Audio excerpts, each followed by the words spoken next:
शिव पुराण रुद्र संहिता प्रथम खंड दूसरा अध्याय। नारद जी की काम वासना।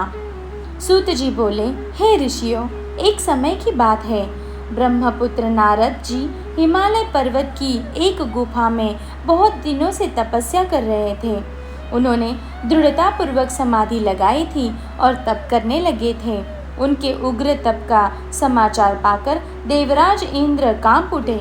उन्होंने सोचा कि नारद मुनि मेरे स्वर्गलोक के राज्य को छीनना चाहते हैं। यह ख्याल आते ही इंद्र ने उनकी तपस्या में विघ्न डालने की कोशिश की। उन्होंने कामदेव को बुलाया और कहने लगे, हे कामदेव, तुम मेरे परम मित्र एवं हितैषी हो। नारद हिमाचल पर्वत की गुफा में बैठकर तपस्या कर रहा है।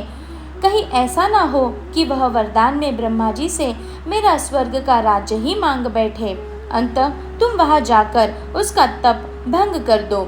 यह आज्ञा पाकर कामदेव वसंत को साथ ले बड़े गर्व से उस स्थान पर गए और अपनी सारी कलाएं रच डाली। कामदेव और वसंत के बहुत प्रयत्न करने पर भी नारद मुनि के मन में कोई विकार उत्पन्न नहीं हुआ। महादेव जी के अनुग्रह से उन दोनों का गर्व चूर्ण हो गया। ऐसा इसलिए हुआ क्योंकि महादेव जी की कृपा से नारद मुनि पर कामदेव का कोई प्रभाव नहीं पड़ा था। पहले उस आश्रम में भगवान शिव ने भी तपस्या की थी। उसी स्थान पर उन्होंने ऋषि मुनियों की तपस्या का नाश करने वाले कामदेव को भस्म कर डाला था। कामदेव को भस्म देखकर उनकी पत्नी रति ने बिलखते हुए भगवान शंकर से उन्हें जीवित करने की प्रार्थना की तथा सभी देवता भी शिव जी से प्रार्थना करने लगे। तो भगवान महादेव जी ने कहा था कि कुछ समय पश्चात कामदेव स्वयं जीवित हो जाएंगे, किंतु इस स्थान पर और इसके आसपास जहाँ तक भस्म दिखाई देती है वहाँ तक की पृथ्वी पर कामदेव की माया और काम का बाण का कोई प्रभाव नहीं पड़ेगा। इस प्रकार उस स्थान से कामदेव लज्जित होकर वापस लौट आया।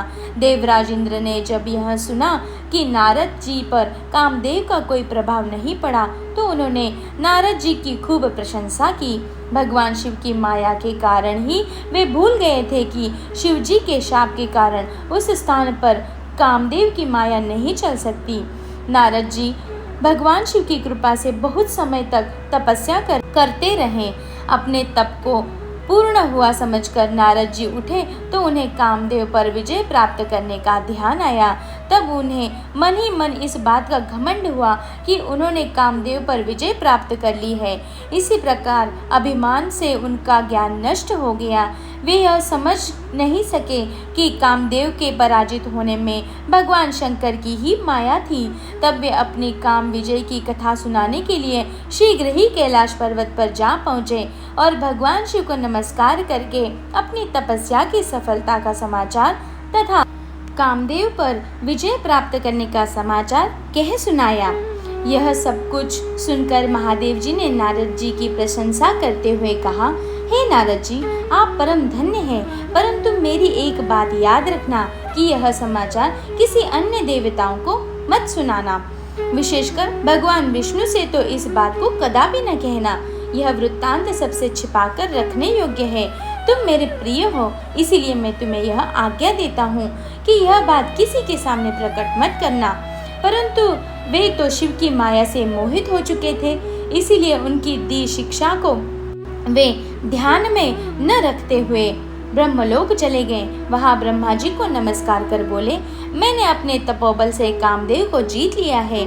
यह सुनकर ब्रह्मा जी ने भगवान शिव के चरणों का चिंतन करके सारा कारण जान लिया तथा अपने पुत्र नारद को यह सब किसी और से कहने के लिए मना कर दिया। नारद के मन में भी अभिमान के अंकुर उत्पन्न हो गए थे, जिसके फलस्वरूप उनकी बुद्धि नष्ट हो गई थी। वे तो तुरंत विष्णुलोक पहुंचकर भगवान विष्णु को यह सारा किस्सा सुनाना चाहते थे। अतिशीघ्र वे ही ब्रह्मलोक से चल दिए। नारद मुनि को आते देख भगवान विष्णु सिंहासन से उठ खड़े हुए। उन्होंने नारद को गले लगाया और आदर सहित आसन पर बिठाया।